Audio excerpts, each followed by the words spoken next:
Okay, so the first thing you're going to want to do is click into Elden Ring. Well, that didn't take fucking long. Okay, first of all, when you start the game, you may see signs here that says jump.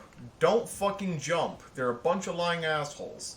Instead, go down here. Next thing I'm going to let you know about this is that this guy is supposed to be unwinnable and you're supposed to die, but you can defeat him, but it's definitely not intended. Hello, handsome. How you doing today? Oh, I am doing shit damage. Hey, you wanna be friends? We can be buddies. Ow! Ow! Ow! Ow! Okay, so that didn't... Okay. So whenever you're out in the wild and you see trees like this, you want to interact with them because they have items that can upgrade your flask on how many uses or how strong it is. So keep your eyes out in the open world for little glowing trees that look like this. Also, after you die and you spawn into this room, that's the direction that you're supposed to go to reach the open world. But instead, if you want to have a tutorial, jump down in this hole. Be careful where you jump because you could die, but down here is a tutorial boss and it tells you all the basic stuff that you need to play the game. So I highly recommend jumping down here. Also, ignore the screen tearing and glitches. It's because I'm streaming my console to my computer so I can record this for you. So my next tip is that they really like to hide enemies. So this looks like a normal area, but there's this guy up here who's willing to throw very mean things at you to cause you great bodily harm. So when you get the chance, do long-range attacks. Collect any and all items that you see in the open world. You don't have an inventory limit. Well, hello there, Robert. One thing you'll learn quickly in these games is that backstabbing is your friend. So every chance you get, do some rectal annihilation. This is your typical fog door. This means usually that there's going to be a boss. Hello there, beautiful.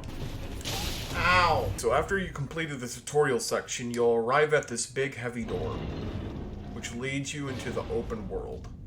Now for some reason, everybody thinks that when you play this game, because this guy up here, he's like the first boss that you encounter.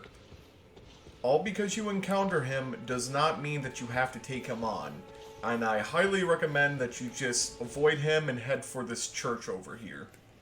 After you make it to the church, you'll find a site of grace and a guy that can sell you items, important items that you will need later on. Site of graces will actually have little beams of light shooting from them to show you exactly where you need to go. And I recommend if you want to get your mount and have the ability to level up, you're going to just want to leave this area immediately and go towards where that light is taking you.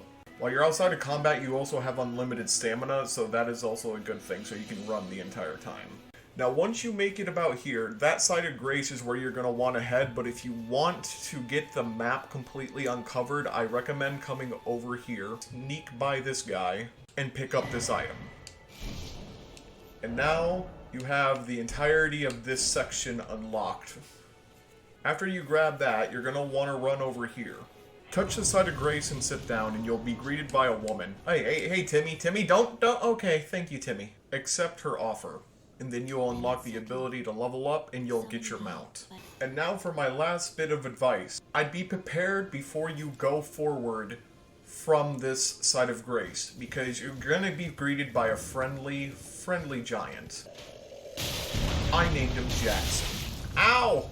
Anyway, those are some of the beginning tips that I wanted to give you, and I really hope that they help out. And remember, explore everywhere.